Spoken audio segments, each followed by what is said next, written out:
Young James. Yes, sir. What's up? What's up, everybody? Welcome to the 611 podcast. It's your boy, Ryan Howard, with my man, Young James. Now, Young James, we've got a special guest. Very special guest. In the building today. This is like a Halley's Comet trying to get this guy out to come and do anything. You know what I mean? You got to call in all the favors, all the ideas, everybody. You got to call everybody, man. This is calling all cars right here, bro. We got a 9-time All-Star, 3-time World Series champion, right? World Series MVP, 2-time All-MLB first team, okay? We've got a guy that likes to, he's got a flair for the dramatic, not only on the ball field, but off the ball field, as you and I know, and we're going to discuss this later. You know what I mean? Like, a lot of people don't understand this dude's got dance moves. He got moves, okay? Bro. He's got dance moves, all right? Now, I would love to welcome a very, very great friend of mine, Freddie Freeman. Freddie, welcome to the 611. Yeah, what an introduction. introduction. So I appreciate that. Bro, Thank man, you. Welcome. Got a lot of hype to live up to, but I'll try and do my best here.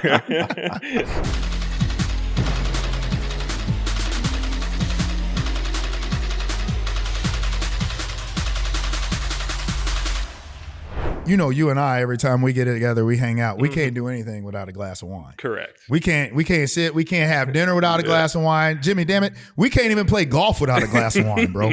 Like, on the course, it's crazy. So I want to give. Sometimes you go on top of golf carts. Sometimes you end up on top of golf carts with a glass of wine. So shout out to Dustin. I feel there's a story behind that, on top of golf carts and wine. Well, yeah, there is. Sure there is. We as we get into this, we can venture into that. So, hey, I want to give a quick shout out to Dustin at Meritage Wine Market in California for supplying us with this greatness in a glass right here, bro. So appreciate Thank you you. there, first and foremost, man. So, Freddie. Okay. Let's dive in, bro. Okay. Let's dive in. So let's talk about first things first, like how we met. So we met through Dan. Yep. Dan Ugla. Yep. So who I met through Jeremy Hermida when they were with the Marlins, and then Dan came over to the Braves. Yes. And when we came over, and you know Dan is a party at a box. Yes, he is. I remember, do you remember this story? In spring training, all right, it was Dan's birthday party. I think it was a it was a birthday party. His birthday party. So, March 11th. It's always in spring training. So we're in spring training. You know how we're in Clearwater. He's with the Braves. Yeah, in Orlando. They're in Orlando. Yeah, in the middle of nowhere. So Dan is like, right, like, come over. Like, we're going to do, you know, it's his birthday. He's like, come on over, da-da-da-da. And so I'm like, all right, cool. I don't think anything of it. Drive out to Orlando. And what do I walk into? Bro, I'm behind enemy lines. I walk in, you got Chipper, you got Andrew Jones. I'm in Braves country, like literally, bro. I see Freddie over there. I'm getting side eyes from people. Like, I think McCann was like, should we hit him now or should we wait? Like, wait 1 month. And then Freddie comes up. He's like, bro, what's up, bro? Nice to meet you, man. Like, I'm a fan, all that kind of stuff, man. And so just kind of like kicked it off from there. That was the first one. Yep. And then I remember a dinner at Del Frisco's early on when you guys came into town to play us. And, you know, it was always just getting together early on. And then Crystal and Chelsea hit it off. And then when you guys moved to Atlanta, I think that's when it really took off because you actually moved right across the street from us. And so next thing you know, you come downstairs, Crystal and Chelsea are in the kitchen together, you know, and that's kind of how it just developed. But first off, it was just like meeting and hanging out. And then it just kind of flourished into now it's this. So Ryan, what I'm just sitting back taking this all in because I didn't know the history of how you guys met. I know you guys are great friends now. I know that. Mm-hmm. But what I'm hearing, Ryan, that you've been sleeping with the enemy. I mean, I don't understand what you. There's no. What I mean, talk about. I don't. I mean what? I mean what? I mean, you look, just call it what it is. Hey, look, we don't know how friendships are going to develop. Right. This is true. It wasn't the Mets. We always liked the Braves. Let's be honest. We liked the Braves. We really did. We never had any issues with Braves players. I think I should sit this one out, huh? We did not. I'm gonna go and see myself out over here. No, but that's great. So I want to back it up because young Ryan, we're talking about young Ryan and young Freddie. If Ryan was ever invited to a party, and I know this about him, there was never a no. It wasn't even a doubt or where. It's just, when do I need to be there? And, I didn't know the word. Clothes were optional. Clothes were optional at that time for you, young Ryan. There's a lot of stories with that too. I didn't know the word no at that time. And that's a 2-hour drive at least too to get from Clearwater to Orlando. Post game. And you had to come back to play for the next day. That's all I'm saying. And probably a 7 a.m. wake up. I just want it framed up. You're making it sound all innocent. Hey, come to a party Freddie's having. It was nothing like that. I probably got 2 hits the next day. When the piece came into the box, he was good to go. Yeah, that's it. you know how we get down. You know how it is. No doubt about it. But the first time I came across Freddie, it was not at a party. I'll tell you that much now. It was not at a party. It was young, thin, Freddie Freeman, and I'm watching this dude, in the box and swing, and I'm like, this is the most unorthodox thing I've seen since like 100 Pence. Like, it was nothing smooth or pretty about it, but what I admired is his grit, the fight in there. I'm like, this dude is not giving up. He's not giving away a pitch. He's going to hit it over the third base line, over the third base dugout. He had pulled something, and then there's 2 strikes, and he got even better. And I'm like, I don't know much about this kid, but we're going to be seeing him a lot, and we have to figure this out, because if he continues this as he gets stronger, he's going to be trouble and end up being a lot of trouble. Yeah, I appreciate that. A lot of trouble. I was just glad, like you said, when he would hit it to the left side, I'm just glad he didn't hit it at me. Right. I didn't want him to hit it at me. There was actually one story where we were playing you guys, and you hit a ball down the first base line. I blacked out. You think I don't remember and this? dove for it. And I got it. The entire time down the line, Freddie's just mugging me. Yeah. Hardcore. I get him out. I keep my head down, like nothing to see here. Next AB, I come up and roll one to Freddie. Yep. Freddie's staring at me the entire time when I'm coming down the line. And I just stomped on first base. Stomped on the bat. So yeah, it was a lot of fun. It was fun. A lot of fun, bro. Yeah, a lot of fun. I have a question for you two first basemen, because I think it takes a personality to play first. Because at short, I get to come in and say what's up and go back to my position. I don't have to deal with you or talk. I enjoyed when I got the first base and talked to Fred. He was always happy and, man, good swing, good to see you. And I'm like, is he really saying this? Because I don't know if he should be. I don't know if Chipper would like that across the way, but I like this kid, so we're going to chop it up. But it takes a special personality. What is it like to be a first baseman knowing that you're going to have to interact? And even with guys you don't like, there's still a respect for the game and, and them being another player that you're like, okay, I'm going to at least say hello at worst. For me, I always say, if you get a hit, I'm saying nice hit. You know how hard it is to get a hit in the big league. So I appreciate it. I know my pitchers probably wouldn't like that I tell every guy nice swing or way to swing it, but I don't know. That's just who I am. You can see our personalities. We're kind of bubbly, happy-go-lucky guys. And we're playing a game. It's a kid's game. And sometimes you just forget when you're going through the grind of the season and things of that nature. So I always try and, look out for those kind of moments where you can maybe take someone's mind off something, talk to them at first. My favorite is when it's a big league debut and that guy gets the first hit, and to be able to say congratulations, because you've worked so hard your whole life to get to there, and to be one of those first people to say, hey man, congratulations, and that kind of stuff. But that's just who I am. And I like to talk to people, and because sooner rather than later, I'm going to be retired too and not going to be able to get to do this anymore. So I just like to have fun with all the guys. I know we're competing against each other, but you guys know it's a brotherhood. We're together forever. When you get to play in this game and play this game for as long as we've got to, you just got to enjoy the little moments. So that's just kind of how I go about it. Yeah, I mean, I would agree. I mean, it's something to where guys get on. Like Freddie said, you understand how hard it is to hit, and when guys, especially if a guy works like a long at bat. Mm-hmm. So when you have those types of situations, and it's just fun because it's like it gets boring kind of at times. Like Stan, like you want a 1-2-3 inning, but if you're not gonna have a 1-2-3 inning and somebody gets on, especially like that you're cool with, and you get over there and you're like, you just start kind of having like a rapport with. So It's like I already knew Freddie. Whenever Freddie got on, it was like, all right, you're getting a hug, Yeah. or something. You know Right, what I mean, right. or something, and you just have fun, kind of chopping it up with folks. So Freddie, I want to ask too, kind of on that. What was the strangest? All right, how about this? Okay. Who was your best interview at first base? All right. And your strangest interview? Oh. at Interview? first base? It could be the same person. Yeah. I'm going to say it's hard to go with best because you have different ones. So like nowadays, when you get the first and you got Pete Alonso at first Okay. base, he talks about wine and restaurants in New York and stuff like that. He's a big foodie guy, so that's kind of a fun conversation. Obviously, with when Rizzo was there, you just kind of chop it up and having fun with him. And I think we would all kind of agree maybe with that Joey Votto. I knew it. I wouldn't say like strangest. It would be like from one at bat. Like say you get on 3 times, you have a good. It is completely different conversations, and those 3 times you get to first base, and it is just off the wall. It could be like crazy conversations, but I would say Joey for me was the one where you just have no idea what's going to be said, where it's going to go at first base. I love that. I think everybody that came across Joey would probably say the same thing, but it's all in fun.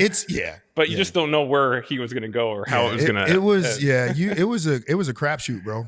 You just didn't know what he was going to say, and I just remember sometimes he would say some stuff, and he just had me over there pondering, like. He asked me about my approach, and I'm like 2 years into the league in like 2012. Okay, so he's asking me like how I hit and do all that. I'm like, hey man, you won an MVP 2 years ago. Like, why are you asking me how to hit? I'm just trying to stay afloat here right now, you know? So it's just like kind of, and then we can go with like another conversation be completely haywire, and I'm just like. Okay, someone get a hit. Let me get going here. So the moral of the thing is here, Jay, is that for the folks out there, the conversations at first base, I'm sure you're all wondering what guys would talk about. Yeah. So again, you can talk about anything from wine to taxes. Yeah. It's so true. From anything. So it's whatever it is, you let your imagination run wild. Yeah, so. and especially at the end of the season, a lot of fantasy football comes into like guys, teams. And back in the day, we had a league with a lot of guys throughout the whole league. So if you're playing, like I was playing against the Nationals, you play against Zimmerman, you know, and then Zim and I are talking about how we faced each other last week in fantasy football. So people might think we're talking about some like real hard hitting stuff at first base, but to be honest, we're probably talking about something that has nothing to do with the game. So there you go, ladies and gentlemen. The conversations at first base have nothing to do with what's happening on the field at all. Right. Maybe 5% of the time you're talking about baseball. Yeah. At my time, I really enjoyed Todd Helton, and that started back, I want to say, my first All-Star game. I don't know how it happened, but it did. We know he was in the NL. I was in the NL. No, maybe my second All-Star game actually in Milwaukee, and he got to meet my sister. And I think that was like outside of myself. That was like one of the first major leaguers that my sister had met. So every time after that, we get down to first. I just asked him how his family was doing. He like it was great, and he's like, "Well, how's your sister?" And I kind of looked at him like, "What do you mean? How's my sister? How's your mom?" You know, we just started going back and forth every time. So I couldn't wait to get to first base just to go there and have that, you know, and have that jousting match. And it got to a point where we were trying to beat each other to it. I'd hit the bag, and I'd round it and start coming back. As I'm coming back, he's already mouthing, "How's your sister?" I'm just like, "Oh, you little bastard." But it is fun to have those conversations with guys at first because you never know where they're going to go. One person who I never got to speak with that I wanted to, and now that he's a member of CAP, is Prince Fielder. Like, he literally stonewalled me. It'll be like, "What's up, Prince? What's up?" And just put his glove out like he's suspecting it through. I'm like, "Well, damn, all right, dude. Well, I won't be here long anyway." So, you know what I'm saying? But there are guys that didn't speak, but for the most part, all you guys are funny. All you guys. Freddie, I thought Freddie would talk to me, to be honest, because he knows I'm trying to steal a base. So he's trying to have a conversation. I'm like, bro, I know what you're doing. Look, A I little can bit. talk and There's run. certain guys, especially I'll like talk and run on you, bro. back in the day with Julio Teheran, like on the mound with that balk move. His pick was amazing from right, and so like maybe if I talk a little bit more, but it was never like that. I just wanted to talk to you, Jimmy. You know? Right. Okay. Okay, Freddie. I'm sure because Bobby was happy with that. So, Freddie, I want to take it back to the beginning, and like you've got an amazing relationship with your dad and your baseball origin and the training and everything that he did, you know, and throwing batting practice to you and just being there. How has that shaped your relationship with your sons in terms of, you know, how you interact and do everything? Because we know Charlie's a superstar. Yeah. And Charlie and Lexi played on the same T-ball team way back when. Mm-hmm. That was Lexi's one and done year.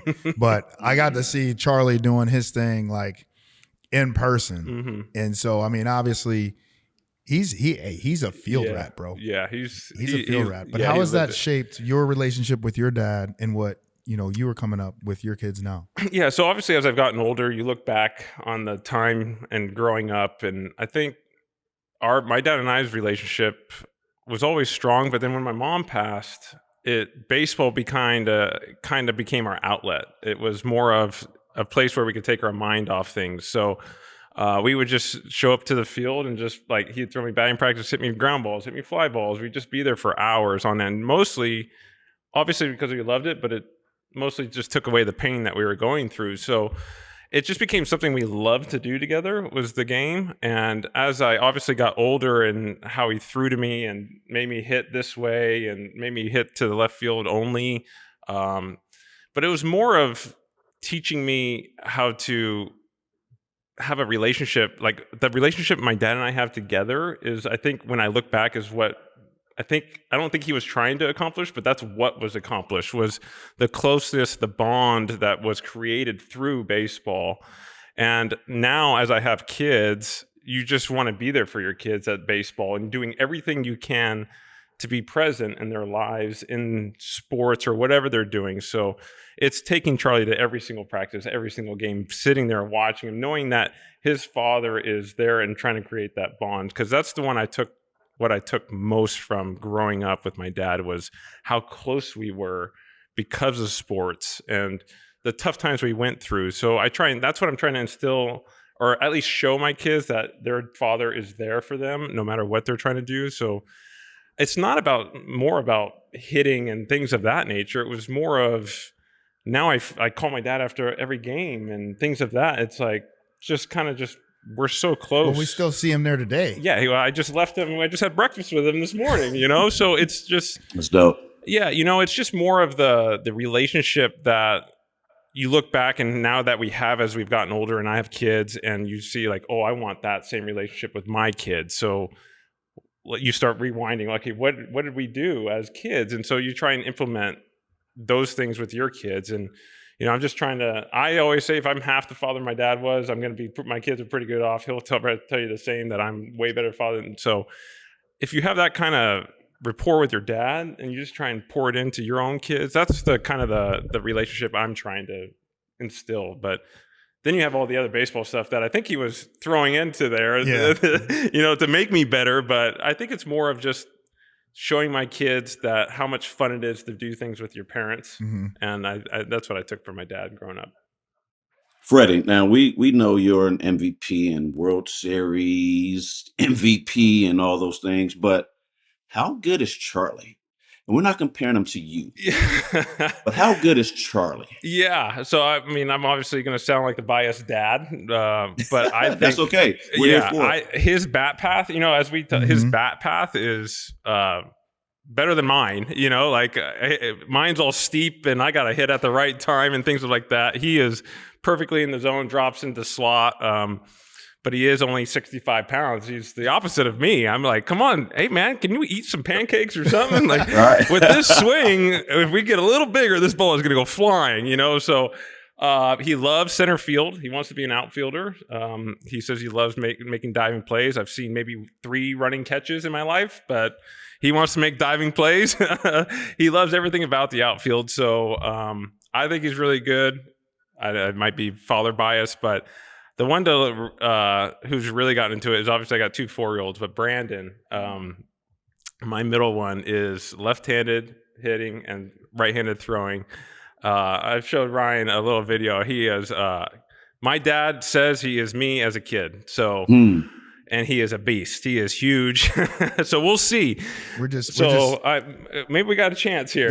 The DNA is playing, James. And he loves everything. He's like Charlie too. Like he lives, breathes baseball. Yeah. Like he was just throwing all day today. There's no dad bias there. I've seen it. Yeah, I've witnessed it. He's hitting tanks at 4 already. So it's just fun, It's like to see the joy when they actually like hit the ball and like running around the bases, how aggressive he is, fielding the ball. Like that's the stuff that I'll always remember. Like the joy that you're helping create in your own kids. And yes, it's baseball. Obviously love it, but if he was doing that in football or basketball, any kind of other sport, it's going to be fun. So seeing your kids. And then I think Max is going to be a surgeon that puts his brothers back together. There it is. Because his brothers are going to get hurt. I always found this interesting. So I got to see it with Ryan's kid, and you are who you are. You're great. You have all these accomplishments that you've made, but you walk in the clubhouse and you're just dad. Yeah. And your kids have favorite players. And as on the outside, we're like, oh, your dad has to be your favorite player, right? Do you know who your dad is? And they're just like, yeah, whatever. I see this dude every day. Yeah. Shane Victorino was Darian's favorite player. Started switch hitting, stopped switch hitting when Shane decided to stop, all that. And I'm like, bro, like, you chose Shane over your dad? Like, what are you doing? No, look, no slight to Shane. That's my little brother. But that's come on, bro. Who are your kids' favorite players? Okay. Yeah. So it seems to change every year. Like I think it's more of the cover of MLB The Show is a big has a big influence. Big avenue. Obviously, probably 5-6 years ago, it was all Fernando Tatis Jr. Then obviously, 2022 All-Star Game, he got to meet Shohei for the first time. And so now Shohei's like, it's even our favorite player, like it's everyone's favorite player is Shohei. But I would say who Brandon and Max talk about is Freddie Freeman, because they can't really. Dad and Freddie Freeman they don't really they haven't really got it figured out yet. Mookie Betts and Shohei Ohtani, those are the names they can say. Okay. And so I would say Mookie, Shohei for Brandon and Max, and Charlie he loves like Ellie De La Cruz, like guys that can run fast, they can do all the tools, like exciting players, the young like Bobby Witt Jr., like Charlie loves those guys. So but Charlie knows everybody. So we do the game called MLB Pickle, and where have you seen it? It's on the MLB app. You got to guess the player by certain clues. Like we always start with me, and then I'll say like if it's in the NL East or AL Central, and you got to guess. And it is amazing, Charlie, getting guys that like last night's shout out Colson Montgomery, the shortstop. Like Charlie got him. I was like, dude, this guy came up with 2 months to go last year. And like he just loves the game of baseball. So it's interesting. It changes every year, but I would say the exciting 5-tool players, I think is what the younger generation kind of grow toward. And seeing Ellie hit a ball 500 feet, throw it 100 miles an hour, stealing home, doing all kinds of crazy things. I think that's what, the younger generation kind of goes, not the 36-year-old old first baseman that lumbers around the bases, Yeah, that's tough to frown upon on that when you can throw 100 from wherever and then go catch it yourself. So it's just fun to watch too, because we're fans. We're all fans of baseball. We love the game, and seeing these guys doing what they're doing, like Aaron Judge hitting 55 home runs and hitting 330 and playing outfield. Cal catching every day, hitting 60 home runs. It's like it's mind blowing to me. It's just what's the thought there, right? Because I remember when we were kind of coming up, it was like guys for the most part were dropping off 40, 45. Now you got guys hitting 50 on the regular. Shohei's done it 2 years in a row. Judge has done it probably the last 4 years Schwarbs in is a doing row. it. Schwarbs is getting into the mix. Yeah. So I mean, like when you're seeing guys now, especially, so you're the perfect person to ask in this situation because you were there when Jimmy and I were still there. Mm-hmm. We were the older guys then. Yeah, you guys were You were old. the young pup coming in, right? So from the pitching, I heard that. the pitching. Oh, I'm right there with you, Jay. This was like, hey, but the pitching from when you came in to where the pitching is now, right? You got to face your Savage, you got to face Mizrachi, like all those guys from when you first came in. Because what your first homer was off of Roy, wasn't it? Halliday, Yeah, not too shabby. Yeah, that's something to put in the books. I'll take. I was there one. for that. Yeah, you were. I was there for that one. I watched it. But what is your take from when you see a guy when you face a Roy Halladay to where you're seeing the Mizraskis, the Savages, and the guys that you're facing in today's game? Yeah, so I think the difference is there's a lot more guys that pitch like Roy, not were Roy. You know, like they were cutting it, sinking it, throwing curveballs, getting you off. Kind of almost like I view Yamamoto kind of like Roy in the sense of how he could pinpoint a ball, his command. He was setting up hitters. Obviously, you know, Yamamoto's 97 to 99 and all that stuff. And I faced Roy at the end more of like 91 to 94. And, you know, I didn't get him early on, but it's a lot of throwing now. And I think that's the key that I've learned as I've gotten older is not swinging at that 1-0 heater that's on the inside corner blacked. It's okay to take that pitch and wait for them to miss their next spot and miss 3 inches out over the plate. And then that's my honey hole where I can just shoot that into the gap. So I think it's you got to know who you're facing. You know, like facing Yamamoto, maybe you shoot for that 1-0 heater in or that 1-0 cutter in and try and shoot him down the line and take the shot because you're not going to get many pitches to hit. And I think it's just different from when I came up. There's a lot more sink cuts, curves, change ups. Now it's four seam up, you know, and get above the barrel and pop that up, and then curveballs down below. The splitters are coming into the game now. So I think it's just you got to adapt, and then obviously the velocity has gone up so much in the last few years, and now you call them mop-up guys. They're just young guys that haven't really established themselves coming out of the bullpen throwing 98 to 100. I'm like, we're up by 7. Where's the 91 with sink? Like, that was what we were facing 15 years ago. That just doesn't happen anymore. So I think it's just like if you guys were playing now, you guys would adapt to it, and you'd be like, that's just how it is. You just get used to the velocity, and you're seeing it over and over again. But in the span of 16 years, I would say maybe you would count the one guy coming out of the bullpen throwing 95 to 98 when I came up in 2010, and now it's every guy. So the game has changed, and you know, sometimes it's like we want the guys to throw as hard as they can. So now they're going full velocity for 2 years and they blow out, you know, and then, you know, you kind of feel bad for it because it's almost like next man, who's going to be the next guy to throw 100? And they're all throwing 100 now. And so much TrackMan's behind them and like spin rate. And this is like, well, your slider's only spinning 2100. Let's see if we can spin it 24. So now you're throwing it even harder and it's more torque on your elbow. So it's different from now than it was back in the day because everyone was just trying to hit spots when we were first coming up, when I first came up. And now it's just, let's blow them away. And it's different. It really is. And as you get older, that fastball looks harder and harder and harder. Do you change your bat? Do you change your bat at all, or you keep the same? I have used the same bat for 17 years. Same model, same weight, same length. I have never changed. It has been the 34-32 cupped CB15, Carlos Beltran's model. I have never changed. It's kind of like an I-13 barrel with a little thicker handle. It's been balanced for me. Even in August in Atlanta when I was playing there, even I was so tired, it's just something when you pick it up and you're like, this just feels good, you know? Like, and I've never changed the weight. There's probably a good chance Chase probably held your bat and probably has a model too. He Oh, for sure.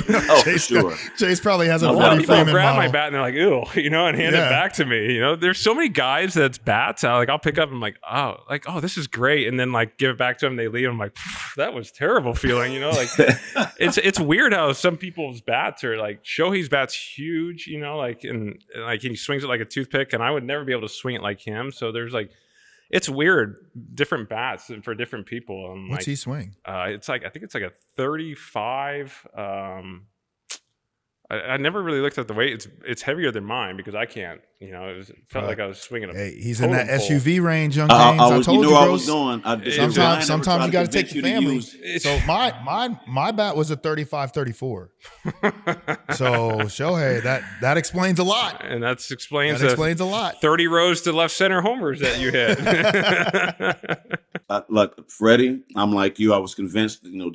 I say within two bats, an R225, and that a hybrid. It was a I can't remember what it was called, but I switched over to Max 4, so the R225 and a Max 4. Those are my two bats, 33.5, 30. Was that for left-handed and right-handed, or did you switch bats from left-handed to right-handed? Okay, the same bat. I tried to mirror myself. And then there was one point where I was struggling, and Ryan would always come up to me, hey, you need to take that family vehicle out got to get rid of that sports car, take the SUV out. And he convinced me to swing his 35, 34-inch bat. It took a month in batting practice. The first 3 or 4 days I used it, I don't think I hit a ball out the cage. And everybody's looking at me crazy. And I'm like, well, I'm going to stick with it because I see what happened when a bat's in his hand. One day I was finally able to get, a feel for it. We were facing the Marlins.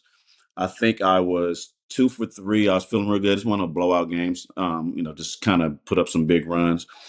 And somebody on the mound, I always heard Tony Gwynn say that the harder a guy throw, using a bigger bat is easier. It's just he's just trying to get it from A to B. There's no movement. He's just trying to gas you up, and it's about timing. I took Ryan's big bat up there, got a 3-0 count, and I always look at Charlie because I love hitting 3-0. And Charlie be like, make that bell ring, son. So I'm trying to make that bell ring. He threw a 3-0 fastball, and I hit, and I knew it was gone, but because of the way it felt, but it was like a low-line drive that hit a different gear, and I'm like, oh, my God. And I was convinced. So I'm not saying to change your bat because it's worked for you. You're an MVP, and look, I'm done. But I'm saying that if you ever got to a point where it's like, let me try something different in a blowout game, grab Shohei's bat and maybe you'll understand. If he lets me. Yeah. See if he lets me. Shohei, I need your bat, man. Just shatter the thing. One of his extras. He's one of his extras over there. There it is. He'll never know. Yeah, that's true. Right? Probably not. No, he probably wouldn't know. He'd probably never know. But no, man, that's an interesting point I think that you bring, because we talk about it a lot of the times with the pitching from yesteryear to today's game, and we've had Pedro Martinez on and talking about like how guys don't necessarily pitch, right? They throw. They're throwing. To where guys, when you first came in, guys are trying to really locate and hit spots and weren't afraid to throw in, not necessarily trying to hit guys, but weren't afraid to hit guys to try to establish themselves on both sides of the plate. Yeah. So I think that's a really cool take to be able to have your perspective from then to now. Yeah. But I want to switch gears. No, hold on. Before we do, because we're talking about pitching, right? Okay. There's one pitching matchup that I think we'd be remiss if we didn't bring up. Oh, yes. That is correct. Yeah. And it's one of those first baseman things, I think, because every time when we talk about that conversation piece about first baseman, you guys only reference other first basemen ever. There was never any other position player. So I'm a little envious of that I didn't get to have that camaraderie as a first baseman with you guys. But yet, Anthony Rizzo at bat, Freddie. Yeah, this is what's our approach? I don't have one. This is the hardest part of like I am the worst position player hitting person there is, because for me, like, I'd rather face 102 because I'm like, I have an approach. I'm going to try and do this with this. Here, I'm just seeing Anthony laughing at me. How do you even keep it together when he's already laughing? Obviously, I can't because this ended up with me striking out. But the thing is, I want to bring to your guys' attention. See in the bottom left-hand corner, top left at the bottom of that, it says 4 for 4, boys. I was 4 for 4 with 2 home runs in this game. Oh man! And Anthony strikes me out, and I go, I should have swung at that one. Gosh darn it, But that's the thing. It's like I'd rather face pitchers because you have your approach, and here, like, you just lose it, and now he's just laughing. I fouled this one off. Like, I waited too long, and now I'm like, oh geez, I'm going to strike out. Wait, I'm already thinking I'm going to strike out. Did you see in the video that on that previous pitch where he just fouled it off? Did you see Rizzo shake off? Well, he's shaking here because he shakes right here because he goes. See, look at, I'm already smiling as he's. It's over, and it's. But it's also the beauty of the game, like, you realize, like, it's a fun moment, and like, it wouldn't have been as funny and stuff if I was actually mad about it. It's like, and then he gets pulled out after this too. They take him out of the game. That was even more hurtful. It's a tough D. Ross, former teammate, one of my good friends, just taking him out. But the hardest part, I was 4 for 4 in that game, and I got struck out by Anthony. I was like, and that's the difference, is you don't have an approach. And no. I think I have like 2 or 3 hits, and like, I know 2 of them are doubles down the left field line. Like, I get blocked, and it goes to, like, I have no idea how to hit these guys. So most of the time, I'm usually like, hey, I'm good. Like, you can take me out of this game. I've got no chance here. Let's have one of the bench guys feel good about themselves and go get a hit. Like, take me out of this game because I got no chance. So also another game, that's not Rizzo, but I'm in Miami. We're beating them. I hit for the cycle in my first 4 at bats in Miami. They bring in a position player, poop, fly out. No chance. I get out again, and I'm like, I just hit for the cycle, but I can't hit I no idea how. So maybe that's my one goal, is to hit a home run against a position player. That's my last big thing I got to do. The only thing he hasn't done in the game is hit a home run against a position player. I just can't do it. Fred, if that's the only thing you haven't accomplished in the game, I guess I'll take that. Right. I'll take that career. But you see all these guys day. Just hitting tanks off these guys and padding stats, and I'm like, man, that could be me. That could be me. But it's an out every time. I can't do it. And now, like, when you see what Miggy Rowe, like, when he comes in and does it for us, he'll lob one in, and then the next one's like 78. So, like, it's actually almost harder. Yeah. Because if you don't know if they're going to lob it or throw it hard, I don't know if it's going to be the hard one or they're going to lob something. So hey, he's doing that Moyer. As you can see, I'm already mentally out of it in November. So don't do it. Like, get me out of there. Look over at Dave, like, hey, Dave, come on, bro. You already know what it is. Man, that's it. Like, bring him in. Yeah, bring him in. That's right. Bring him in. Take me out. Hey, right. All day. Oh, all right, man. Freddie, Freddie, we're going to switch speed. And we want to get some insight on, your emotional state when this happens. And I'll set it up as in, we know you came up with the Atlanta Braves. Things went the way they went, and you end up in Los Angeles, which I was so happy for you. I'm like, that's a great place, a man that can go out there and finally get into a market that can really make him a star. You're already a star, but this market demands a star, and when you show up, they give it to you. And then you win a World Series, you become, even more of the Freddie Freeman that we know you to be. You have an opportunity to go back to Atlanta for the All-Star game. Mm-hmm. Yeah. And that crowd, before the game, I mean, you with things going on, it's a lot of things happening at the All-Star game that distract us from being able to really focus. But were you thinking about what that moment was going to be like at that All-Star game in Atlanta? Yeah. So you kind of know going into the season, like, where the All-Star game is. And obviously, it's in Atlanta. And every time I go back to play the Braves now, it's always special. They always treat me so well when I come back from my first at bat. Obviously, the first time I went back in 22, everyone knows I'm an emotional guy, and whatever happens, things flow, and I'm okay with that. And when you go back and get your ring for the first time, and how they responded every game, and it's special. And then 23, 24, it's all the same. They love on you, and it makes you feel good because my whole thing is when I lay my head on my pillow at night, did I give everything I had that day? And it's safe to say that it's usually I've done everything I can to help that team win. And I did that for 12 years in Atlanta and 15 years in that organization. And you have one goal, and that's to win World Series with the organization you're with. You guys know and how special that is. You're bonded for life because of that.